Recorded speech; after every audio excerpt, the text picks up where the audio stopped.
Pour la conception d'un bâtiment qui est relativement performant, donc il y a une démarche qui me semble indispensable à suivre.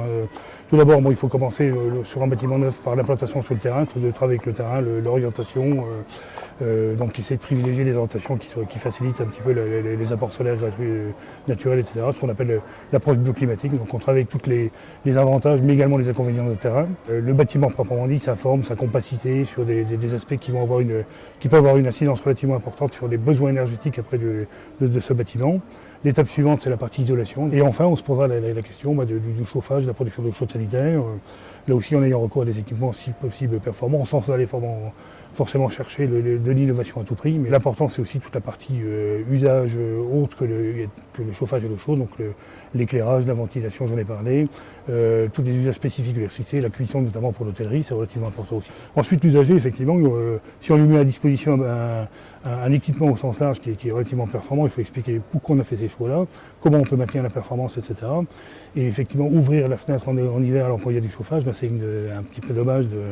Voilà, c'est une position qui va être relativement consommatrice d'énergie, etc. Et puis, qui n'est pas très cohérente, on va dire. Donc, l'objectif, c'est d'expliquer pour faire s'impliquer les personnes. Donc, on a différents types d'interventions. Donc, la première, c'est déjà mettre à disposition un petit peu des savoir-faire, des compétences. Donc on a notamment en cofinance une chargée de mission. Maintenant, c'est un chargé de mission auparavant auprès je crois que c'est du comité régional du tourisme, donc qui est à disposition des professionnels de la filière pour les aider à monter des projets, à réfléchir ensemble, à mener une réflexion, puis à monter des projets. Donc c'est déjà une aide un peu en termes d'ingénierie, donc le préalable à toute réflexion, à toute opération. Donc, ensuite, on a des dispositifs d'aide, ce qu'on appelle nous l'aide à la décision. Donc j'ai un bâtiment qui est relativement, que je trouve relativement consommateur. On peut mobiliser donc des professionnels sur ce qu'on appelle un audit énergétique, par exemple, ou un audit énergétique du bâtiment, donc qui va s'intéresser à l'ensemble des postes de consommation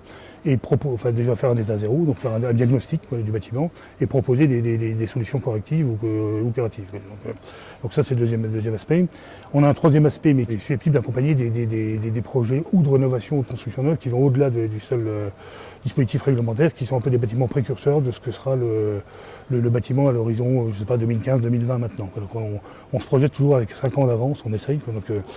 Alors on accompagnera chaque année, je sais pas, 20-25 opérations, tous secteurs confondus, quelquefois un petit peu plus, mais ça reste relativement limité parce que aussi on intervient sur l'accompagnement de la réalisation du bâtiment, donc avec de l'ingénierie aussi, avec des tests d'étanchéité, de la filtrométrie lors de la construction du bâtiment, donc qui permettent de vérifier le niveau de performance effectivement de ce qui a été mis en œuvre.